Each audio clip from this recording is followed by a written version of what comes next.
دین کے اندر supreme court کون ہے؟ نبی اکرم جناب محمد رسول اللہ صلی اللہ علیہ وسلم ہے۔ نبی کا انتقال ہوا، ادھر صحابہ میں اختلاف ہو گیا خلیفہ کون بنے۔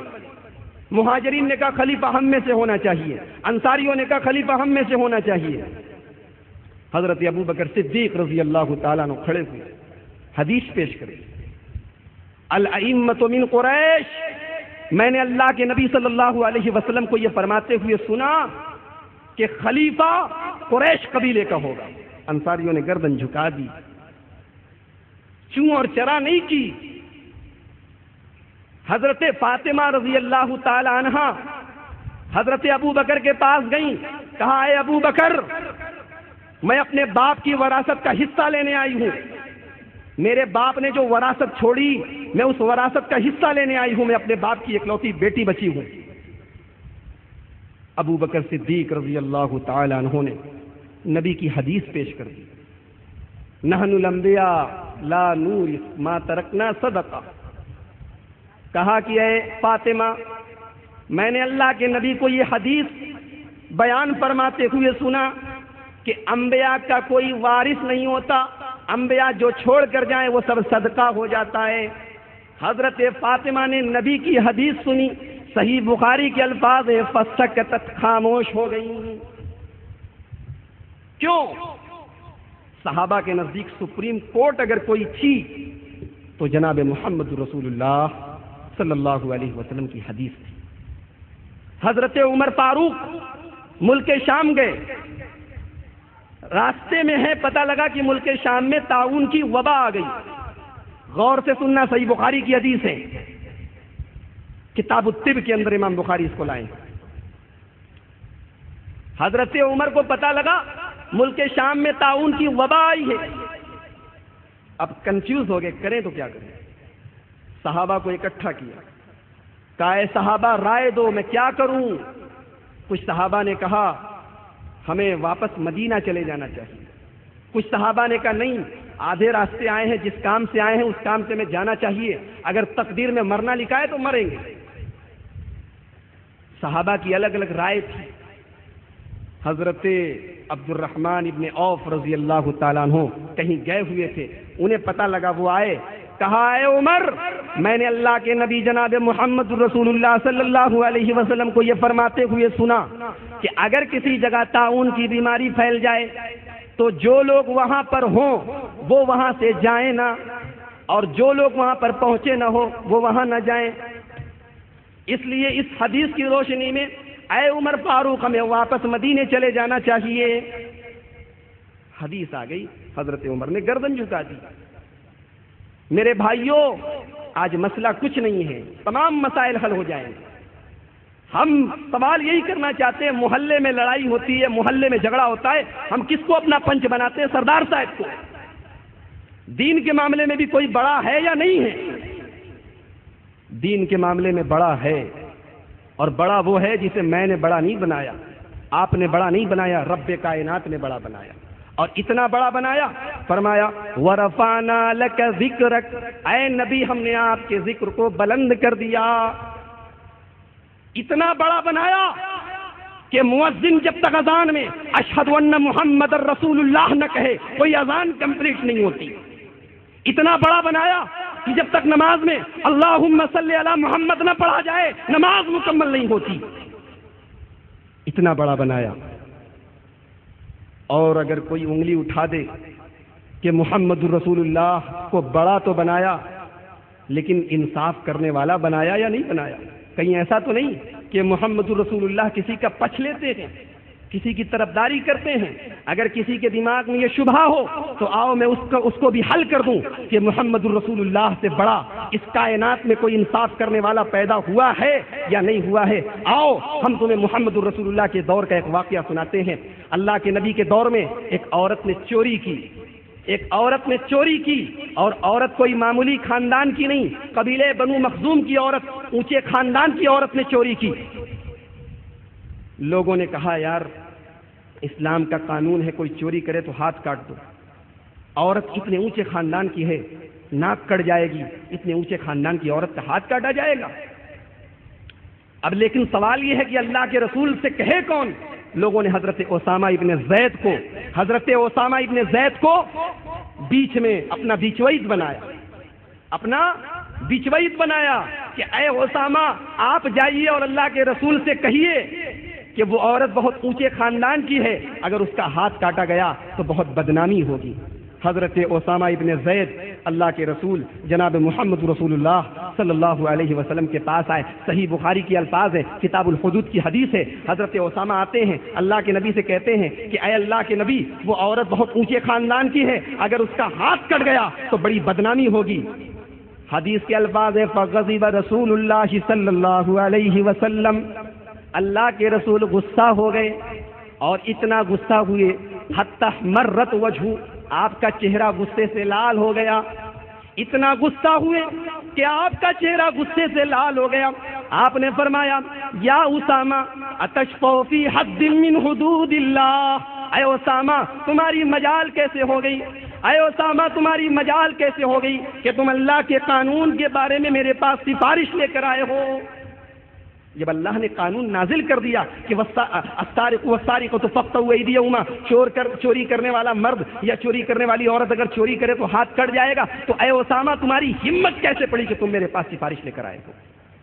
اور سن لو اسامہ، اللہ کی قسم لو ان فاطمہ بنت محمد سرقت لقطعت یدہا، اے اسامہ، یہ تو قبیلہ بنو مخزوم کی عورت فاطمہ تھی، اے اسامہ اگر میری بیٹی فاطمہ بھی چوری کرتی، اگر محمد الرسول اللہ کی بیٹی، اگر محمد الرسول اللہ کے جگر کا ٹکڑا فاطمہ بھی چوری کرتی، لقطعت یدہا، تو میں اس کے بھی ہاتھ کاٹ دیتا۔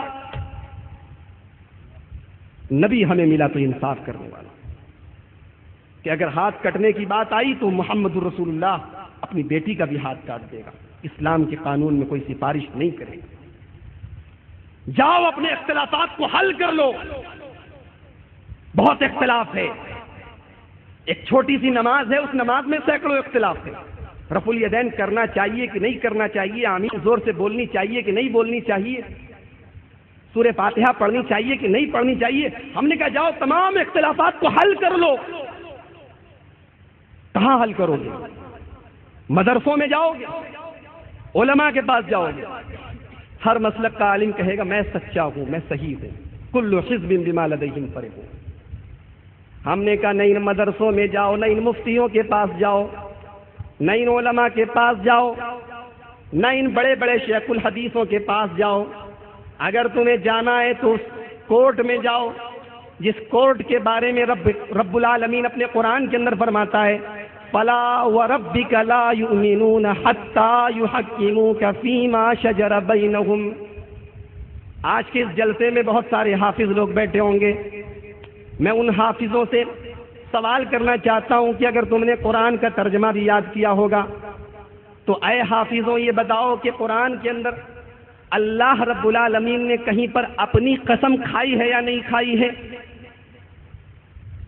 اگر قرآن کے اندر آپ غور سے پڑھیں، ترجمہ پڑھیں، یہی تو حیرت کی بات ہے۔ ہندوستان اخبار پڑھنے بغیر ہمیں صبح کو ہم دکان نہیں کھولتے، صبح کو ہم اپنا بزنس اسٹارٹ نہیں کرتے۔ افسوس کی بات تو یہی ہے کہ قرآن پڑھنے کی ہمیں فرصت نہیں ملتی۔ قرآن رکھا ہے گھر میں، گرد و غبار میں اٹا ہوا ہے، فرصت نہیں ملتی ہمیں قرآن پڑھنے کی۔ اب مولانا لوگوں نے تو ویسے ہی فتویٰ دے دیا ہے کہ قرآن نہیں پڑھنا، قرآن کو سمجھ کر پڑھنے کی کوشش مت کر لینا، بس ایسے ہی پڑھ لینا۔ قرآن پڑھنا جو ہے بچوں کا کھیل نہیں ہے، قرآن پڑھو گے گمراہ ہو جاؤ گے۔ قرآن تو چیخ چیخ کر کہہ رہا ہے، ایک بار نہیں، دو بار نہیں، تین بار نہیں، چار بار کہہ رہا ہے وَلَقَدْ يَسَّرْنَا الْقُرْآنَ لِلذِّكْرِ فَهَلْ مِن مُدَّكِرٍ۔ اے لوگوں ہم نے قرآن کو آسان بنایا، ہے کوئی قرآن کو سمجھنے والا؟ اللہ کہہ رہا ہے ہم نے آسان بنایا، مولوی کہہ رہا ہے کہ مشکل بنایا۔ مولوی کہہ رہا ہے قرآن پڑھو گے، سمجھ کر پڑھنے کی کوشش کرو گے، گمراہ ہو جاؤ گے۔ اللہ کیا کہہ رہا ہے؟ إِنَّ هَذَا الْقُرْآنَ يَهْدِي لِلَّتِي هِيَ أَقْوَمُ۔ قرآن جو راستہ بتاتا ہے بالکل سیدھا راستہ بتاتا ہے۔ قرآن کہہ رہا ہے میں سیدھا راستہ بتاؤں گا، آپ کہہ رہے ہو نہیں، قرآن پڑھو گے گمراہ ہو جاؤ گے۔ مسلمانوں، اللہ کی قسم اگر صرف قرآن پڑھ لو، کسی اور کتاب کو نہ پڑھو، کسی اور مولوی کی، کسی اور عالم کی کتاب کو نہ دیکھو، صرف قرآن کو قاعدے سے پڑھ لو، عقیدہ سنور جائے گا، عمل سنور جائے گا۔ قرآن قاعدے سے کھول کے پڑھو تو صحیح۔ مائیکل جیکسن نے قرآن پڑھا، اسلام لے آیا۔ فضیل ڈاکو ڈاکہ ڈال رہا ہے چھت پر، قرآن کی آیت کانوں میں پڑھی، ڈاکو سے مومن بن گیا، ولی بن گیا اللہ کا۔ عمر بن خطاب جیسا پتھر دل کا انسان جو محمد الرسول اللہ کا دشمن تھا کسی زمانے میں، اور جا رہے ہیں حضرت عمر رضی اللہ تعالیٰ عنہ، ابھی رضی اللہ عنہ نہیں ہوئے ہیں، ابھی عمر بن خطاب ہیں، جا رہے ہیں، حرم شریف سے گزر رہے ہیں، اللہ کے نبی صلی اللہ علیہ وسلم قرآن پڑھ رہے ہیں، قرآن کی آیت کانوں میں پڑھی۔ آج جیسے لوگ کہتے ہیں ان کی تقریریں نہ سننا، یہ گمراہ کر دیں گے، ویسے ہی محمد الرسول اللہ کے بارے میں بھی افواہ اڑائی گئی تھی کہ محمد الرسول اللہ جادو کر دیتے ہیں، محمد الرسول اللہ شاعری سناتے ہیں۔ جب قرآن کی آیتیں عمر فاروق کے کانوں میں پڑھی تو عمر فاروق نے کہا ضرور یہ کوئی شاعری ہے، ضرور یہ کسی کوی کی کویتا ہے، ضرور یہ کسی شاعر کی شاعری ہے، ضرور یہ کسی پوئٹ کی پوئٹری ہے۔ ابھی حضرت عمر کے دل میں یہ خیال آیا کہ ادھر نبی اکرم صلی اللہ علیہ وسلم نے قرآن کی یہ آیت پڑھ دی، وَمَا هُوَ بِقَوْلِ شَاعِرٍ قَلِيلًا مَا تُؤْمِنُونَ۔ اے لوگوں، قرآن کسی شاعر کی شاعری نہیں ہے بلکہ تمہارا ایمان کمزور ہے۔ عمر فاروق نے دل میں سوچا شاعری نہیں ہے، تب یہ جادو ہے، تب یہ منتر ہے، تب یہ ٹونا ہے۔ ابھی دل میں یہ خیال آیا کہ ادھر محمد الرسول اللہ نے یہ آیت پڑھ دی، وَلَا بِقَوْلِ كَاهِنٍ قَلِيلًا مَا تَذَكَّرُونَ۔ یہ قرآن کسی جادوگر کا جادو نہیں بلکہ تمہارا ایمان کمزور ہے۔ عمر فاروق کے دل پہ چوٹ لگی، دل پہ چوٹ لگی لیکن ایمان نہیں لائے، اور ایک دن اتنے غصے میں آئے، تیش میں آئے، ننگی تلوار لے کر نکل پڑے کہ آج تو محمد الرسول اللہ کا خاتمہ کر دوں گا، نعوذ باللہ۔ راستے میں ایک صحابی ملے، کہا عمر کہاں جا رہے ہو؟ کہا میں جا رہا ہوں محمد صلی اللہ علیہ وسلم کا خاتمہ کرنا۔ کہا ارے پہلے اپنے گھر تو جاؤ، تمہاری بہن اور بہنوئی بھی اسلام لے آئے۔ انہوں نے راستہ بدلا حضرت عمر کا، گھر پہنچے، بہن اندر قرآن پڑھ رہی تھی، دروازہ کھٹکھٹایا، کہا کون؟ کہا عمر۔ بہن ڈر گئی، فوراً قرآن کو لپیٹ کے رکھا، دروازہ کھولا، عمر فاروق اندر گھسے، آؤ دیکھا نہ تاؤ، بہن کو بھی مارا، بہنوئی کو بھی مارا، اتنا مارا دونوں لہو لہان ہو گئے۔ جب بہن کو مار رہے تھے تو بہن نے کہا اے عمر، چاہے آج ہمیں جتنا مار دو، مارتے مارتے جان لے لو، مگر سن لو محمد الرسول اللہ کی محبت اس دل میں گھس چکی ہے، اب نکل نہیں سکتی۔ عمر فاروق حیرت میں پڑ گئے کہ یہی وہ میری بہن ہے جو کل تک مجھ سے آنکھ نہیں ملاتی تھی، آج اتنے غصے سے اور اتنے تاؤ سے مجھ سے کہہ رہی ہے کہ اے عمر تم چاہے جو کر لو، ہمارے دل سے ایمان نہیں نکال سکتے۔ حضرت عمر ٹھنڈے پڑ گئے، کہا بہنا ذرا وہ کلام تو مجھے بھی سناؤ جو تم پڑھ رہی تھی۔ حضرت عمر کی بہن فاطمہ نے قرآن نکالا اور سورہ طٰہٰ کی آیتیں پڑھنی شروع کی، اور جس وقت سورہ طٰہٰ کی آیتیں پڑھنی شروع کی میرے بھائیوں، حضرت عمر رضی اللہ تعالیٰ عنہ اسلام کے دامن میں گر گئے اور اسلام لے آئے۔ حضرت عمر جیسا آدمی چینج ہو گیا، تبدیل ہو گیا۔ لیکن آج ہم اور آپ، قرآن ہمارے گھر میں رکھا ہے، ہمیں اس کی قدر و قیمت نہیں پتہ۔ صحیح کہا ہے کسی نے، آنکھوں کی قیمت کیا ہے اندھے کو معلوم ہوتی ہے، کان کی قیمت کیا ہے بہرے کو معلوم ہوتی ہے۔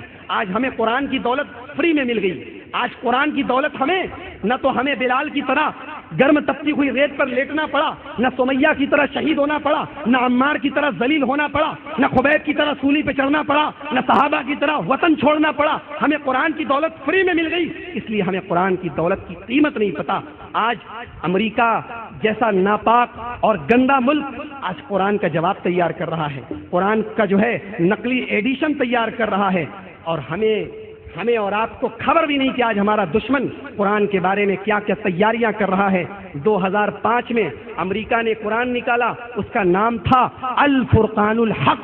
الفرقان الحق کے نام سے نقلی قرآن نکالا، 218 پیج میں، 15 بائی 20 کے سائز میں امریکہ سے بہترین کاغذ سے یہ نقلی قرآن چھپا میرے بھائیوں، اور اللہ کی قسم اس نقلی قرآن کا ہمارے قرآن سے کوئی تعلق نہیں۔ اس نقلی قرآن میں 77 سورتیں ہیں، اور اس نقلی قرآن کے اندر الفرقان الحق کے اندر ہمارے نبی جناب محمد رسول اللہ صلی اللہ علیہ وسلم کو شیطان کہا گیا، شیطان کہا گیا۔ قرآن مت پڑھو، جاؤ اخبار پڑھو، ننگی تصویریں دیکھو، میگزین پڑھو، قرآن مت پڑھو۔ تمہیں قرآن پڑھنے کی فرصت نہیں، تمہارا دشمن قرآن کی نقلی کاپی تیار کر رہا ہے۔ 77 سورتیں تیار کی اس نقلی قرآن کے اندر، اور اس نقلی قرآن میں ہمارے نبی کو، حضرت جبریل کو اور اللہ تعالیٰ تک کو شیطان بنایا گیا۔ اور میری اس ڈائری میں اس نقلی قرآن کی ایک نہیں 20 آیتیں میں نے نوٹ کی ہیں انٹرنیٹ کے ذریعہ، جس کو لینی ہو آ کر مجھ سے لے سکتا ہے۔ اتنی تفصیل کا موقع نہیں کہ میں وہ ایک ایک آیت میں آپ کو پڑھ کر سناؤں، اور میں اس نقلی قرآن کی آیتوں کو میں اس لائق بھی نہیں سمجھتا، میں اس کو اتنا گندا سمجھتا ہوں، میں اسے اپنے پاؤں کی ٹھوکر پہ رکھتا ہوں، کیونکہ اس میں میرے نبی کی توہین کی گئی، میرے قرآن کی توہین کی گئی، میرے محمد رسول اللہ کی توہین کی گئی۔ کچھ خبر ہے آپ کو؟ آج انٹرنیٹ پر چلے جاؤ، گوگل پہ ٹائپ کرو محمد کارٹون، آپ کو اس کارٹون کی لسٹ میں، گوگل پہ امیج کی جو لسٹ ملے گی اس میں آپ کو ایک کارٹون ایسا بھی ملے گا جس کے اندر نعوذ باللہ محمد رسول اللہ صلی اللہ علیہ وسلم کو ایک خنزیر کی شکل میں پیش کیا گیا، سور کی شکل میں پیش کیا گیا۔ مسلمانوں، کہاں گیا تمہارا جذبہ؟ کہاں گئی تمہاری غیرت؟ ڈینمارک میں کارٹون بنتا ہے تو گدولیا پہ تم پردرشن کرتے ہو، لیکن یہ توفیق نہیں ہوتی کہ اپنے نبی کی سیرت پڑھو۔ مسلک کے نام پہ لڑانے والے بہت ہیں، جاؤ، میں صرف ایک دعوت دیتا ہوں تم کو، اپنے گھر میں اگر کچھ رکھنا ہے تو قرآن مجید کا اردو ترجمہ رکھو، اور حدیث کی کتابیں رکھو، اور اپنے نبی جناب محمد رسول اللہ صلی اللہ علیہ وسلم کی سیرت پر کوئی کتاب رکھو۔ محبت کا دعویٰ ہے نبی سے، محبت ہے نبی سے، محبت ہے نبی سے، عشق ہے نبی سے، نعتیں پڑھی جا رہی ہیں، نعرے لگائے جا